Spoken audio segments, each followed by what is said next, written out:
हमें सेहत पर मेल आया लल्लन टॉप की एक व्यूअर का, जो नहीं चाहती थी कि हम शो पर उनका नाम बताएं। 25 साल की हैं, पटना की रहने वाली हैं। उनकी शादी को 1 साल हो गया है, पर वो काफी परेशान है। वजह है सेक्स के दौरान दर्द होना। उन्हें सेक्स के दौरान बर्दाश्त के बाहर दर्द होता है, जिसके कारण वो सेक्स करना अवॉइड करती है। पर इसकी वजह से उनकी रिलेशनशिप पर अब असर पड़ने लगा है। अब दिक्कत यह है कि ज्यादातर लोग सेक्स और सेक्सुअल हेल्थ से जुड़ी किसी भी प्रॉब्लम के बारे में खुलकर बात नहीं करते हैं। कोई तकलीफ होती है तो किसी को बताते नहीं हैं, बताने में शर्माते हैं, चुपचाप झेलते रहते हैं। पर इसके कारण सिचुएशन बद से बदतर हो जाती है। अब जो हमारी व्यूअर है, उनके साथ भी ठीक ऐसे ही हो रहा है। उन्हें समझ में नहीं आ रहा कि वो इस बारे में किससे बात करें, इसलिए वो चाहती हैं कि हम इस टॉपिक पर एक्सपर्ट से बात करके शो बनाएं, ताकि उन्हें सही जानकारी मिले, सही कारण और इलाज पता चल सके। अब इस समस्या के बारे में हम बात तो करेंगे ही, पर जरूरी है कि सेक्सुअल हेल्थ से जुड़ी किसी भी समस्या होने पर डॉक्टर से मिलकर जांच कराई जाए, क्योंकि सेक्स के दौरान बहुत दर्द होने के पीछे मानसिक और शारीरिक दोनों कारण ही होते हैं। कई बीमारियों के कारण भी ऐसा होता है। सही समय पर इलाज न करवाने से सेहत पर असर पड़ता है। सेक्स के दौरान दर्द होने की कंडीशन को डिस्पेरोनिया कहते हैं। ये क्यों होती है, इसका बचाव और इलाज क्या है, ये जानते हैं एक्सपर्ट से। सेक्स के दौरान यदि आपको जेनिटल ऑर्गन में या पेल्विक एरिया में दर्द हो रहा है, फिर चाहे वो सेक्स के बिगनिंग में हो या फिर अंत में या पूरी प्रक्रिया के दौरान भी दर्द हो रहा है, तो उसे हम डिस्परूनिया कहेंगे। ये प्रॉब्लम फर्स्ट टाइम इंटरकोर्स में फीमेल्स में बहुत ही कॉमन है, क्योंकि उनमें एक मेम्ब्रेन होती है जिसे हम हाइमन कहते हैं। तो ये मेम्ब्रेन वेजाइनल ऑरिफिस यानी कि जो वजाइना की ओपनिंग होती है, इसको पार्शियली कवर करे रहती है। तो जब फर्स्ट टाइम सेक्स किया जाता है, वहाँ वजाइनल पेनिट्रेशन होता है, तो उस वक्त ये हाइमन मेम्ब्रेन ये स्ट्रेच करने लगती है, तो उस वक्त पेन महसूस होता है। डिस्परूनिया की समस्या हालांकि महिलाओं और पुरुष दोनों में ही होती है, लेकिन महिलाओं में ये मोस्ट कॉमन है। अब इसके कारणों की अगर हम बात करें तो देखिए, इसके कारणों को हम मेनली 2 कैटेगरीज में डिवाइड कर सकते हैं। पहला है emotional cause, second is physical cause. Emotional cause यानी कि कोई फिजिकल कंप्लेन नहीं है, कोई पैथोलॉजी नहीं है, कोई अन्य शारीरिक प्रॉब्लम नहीं है, लेकिन फिर भी सेक्स पेनफुल होता है। तो पहले हम साइकोलॉजिकल कॉज की बात करें तो आता है एंजाइटी यानी कि घबराहट होना। और घबराहट इसलिए भी हो सकती है कि जब आपको प्रॉपर सेक्स एजुकेशन ना हो, या फिर परफॉर्मेंस एंजाइटी हो सकती है। स्ट्रेस एक बहुत बड़ा कारण होता है, क्योंकि जब आप स्ट्रेसफुल होते हैं तो पेल्विक एरिया की मसल्स एंड नर्व कॉन्स्ट्रिक्ट हो जाती हैं या टाइट हो जाती हैं, तो उस कारण से भी पेन होता है। साथ ही जब आप इमोशनली डिस्टर्ब होते हैं तो आपकी सेक्सुअल डिज़ायर कम हो जाती है, प्रॉपर अराउजल नहीं होता, अच्छा लुब्रिकेशन नहीं होता, तो उस कंडीशन में भी पेन होता है। फिर यदि रिलेशनशिप बॉन्डिंग अच्छी नहीं है, कपल्स में अंडरस्टैंडिंग नहीं है, तो सेक्स पेनफुल होता है। इसके अलावा अगर फीमेल्स में सेक्सुअल अब्यूज़ की हिस्ट्री रही है या फिर रेप की हिस्ट्री रही है, तो ऐसे में भी मन में बहुत डर बैठ जाता है एंड फिर सेक्स पेनफुल बन जाता है। फिर अगला है लैक ऑफ सेक्सुअल अराउजल यानी कि यौन उत्तेजना की कमी होना या सेक्स के प्रति अनिच्छा होना, तो ऐसे केसेस में भी डिस्परूनिया हो जाता है।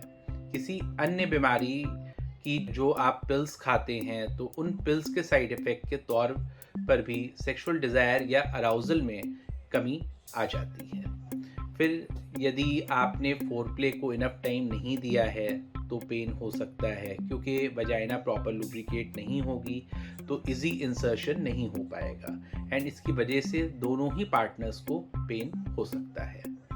अगला है वेजिनिस्मस यानी कि सेक्सुअल इंटरकोर्स के दौरान जब महिलाओं में वजाइनल मसल एकदम टाइट हो जाती हैं, तो उसे हम वेजिनिस्मस कहते हैं।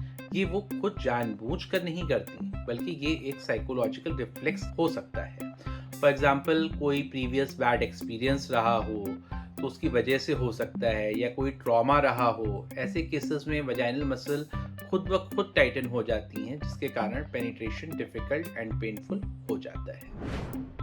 अब बात करते हैं फिजिकल कॉज की। तो सबसे कॉमन कारण होता है जिसकी वजह से ये पेन होता है, वो है वजाइनल ड्राइनेस। अगर वजाइना में ड्राइनेस है या प्रॉपर लुब्रिकेशन नहीं हुआ है, प्रॉपर सेक्रीशन नहीं हुए हैं, तो उस कंडीशन में सेक्स के दौरान पेन होता है। तो वो अब कौन सी ऐसी कंडीशन है जिसकी वजह से वजाइनल ड्राइनेस हो सकती है? तो सबसे कॉमन कॉज होता है मेनोपॉज, यानी कि मासिक धर्म का बंद हो जाना। इसमें क्या होता है, एस्ट्रोजन हार्मोन का प्रोडक्शन कम हो जाता है, जिसके कारण ड्राइनेस हो सकती है। तो ऐसे में महिलाएं अगर सेक्स के लिए ट्राई करती हैं तो वहाँ पर वजाइना में ड्राइनेस की वजह से भी पेन हो सकता है।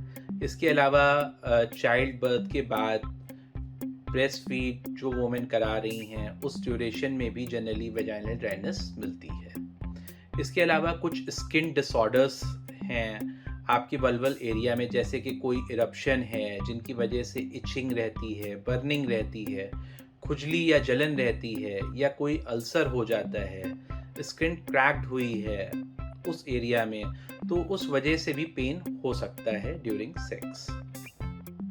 दूसरा है वेजिनाइटिस, या फिर वजाइनल इन्फेक्शन के कारण भी हो सकता है, फिर चाहे वो बैक्टीरियल हो या फिर फंगल हो। ऐसे में वजाइना में बर्निंग हो सकती है, इन्फ्लेमेशन या इचिंग हो सकता है, डिस्चार्ज की कंप्लेन हो सकती है अलॉन्ग विद डिस्परूनिया। इसके अलावा पोस्ट सर्जरीज में अगर पूरी तरह से हीलिंग नहीं हो पाती है, उससे पहले अगर सेक्स ट्राई किया जाए तो वहाँ पेन हो सकता है। जैसे कि नॉर्मल डिलीवरी के बाद एपिजोटमी करी जाती है, तो जब तक प्रॉपरली हील ना हो जाए तब तक सेक्स ना करें, अन्यथा दर्द हो सकता है। इसके अलावा यदि हिस्टेक्टमी हुई हो, यानी कि यूट्रस को रिमूव किया गया हो, तो इस कंडीशन में भी जब तक वो वूंड ठीक नहीं हो जाते, जब तक पेन होना लाजमी है, या फिर कोई पेल्विक सर्जरी हुई हो तो भी डिस्परूनिया हो सकता है। इसके अलावा एक कंडीशन होती है जिसको हम वल्वोडाइनिया कहा जाता है, यानी कि इसमें वल्वल एरिया में लोकलाइज पेन होता है, तो उसकी वजह से भी सेक्स के दौरान पेन होता है। अगला कारण हो सकता है आपकी यूट्रस में या ओवरीज में कोई गांठ हो, सूजन हो, जिसकी वजह से जब भी आप इंटरकोर्स अटेम्प्ट करते हैं तो पेन स्टार्ट हो जाता है। इसमें मोस्ट कॉमनली फाइब्रॉइड्स हो सकता है, या ओवेरियन सिस्ट हो सकता है, या फिर एंडोमेट्रियोसिस हो सकता है।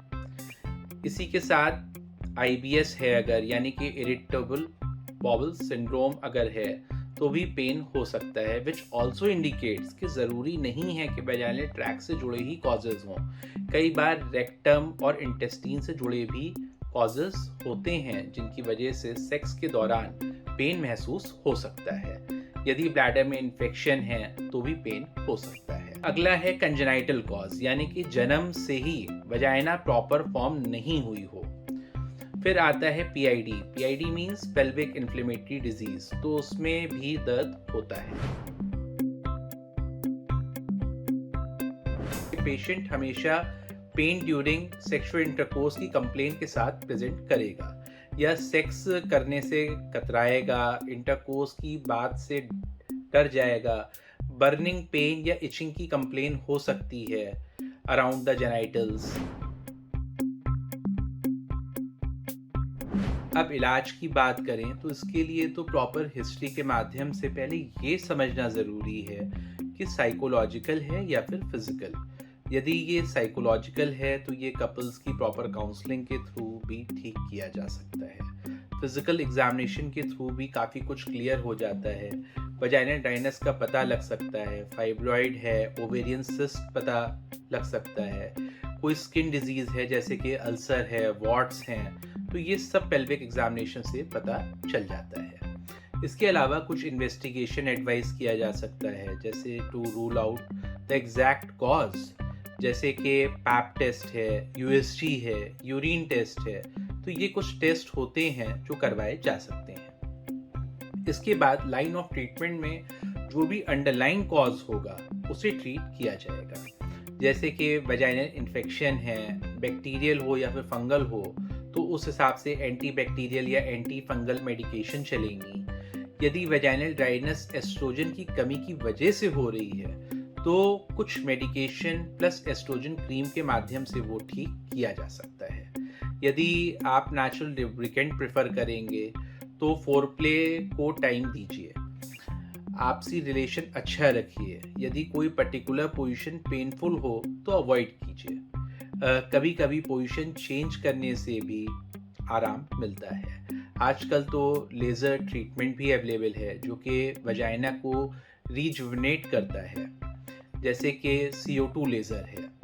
ये आपकी वजाइना में न्यू हेल्दी टिश्यूज़ को जनरेट करता है एंड क्योंकि ये मॉइस्ट होता है तो ड्राइनेस की प्रॉब्लम से रिलीफ मिलेगा।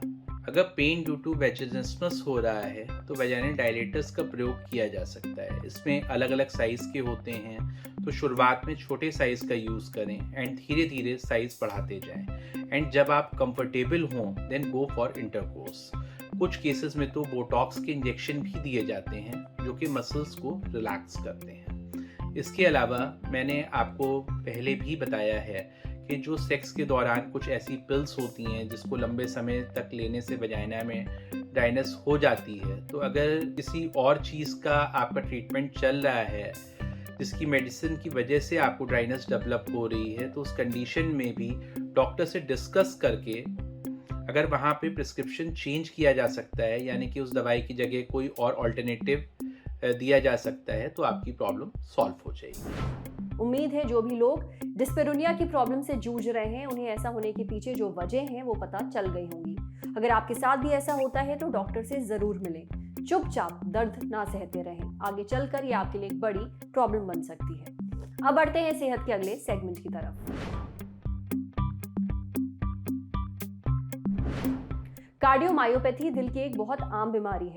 अब इसके बारे में हमें और जानकारी दी डॉक्टर प्रफुल्ल ने। कार्डियोमायोपैथी मतलब हार्ट में जो मांसपेशियों की परत होती है उसको नुकसान पहुंचता है, जिसके कारण हार्ट का फंक्शन कम हो जाता है।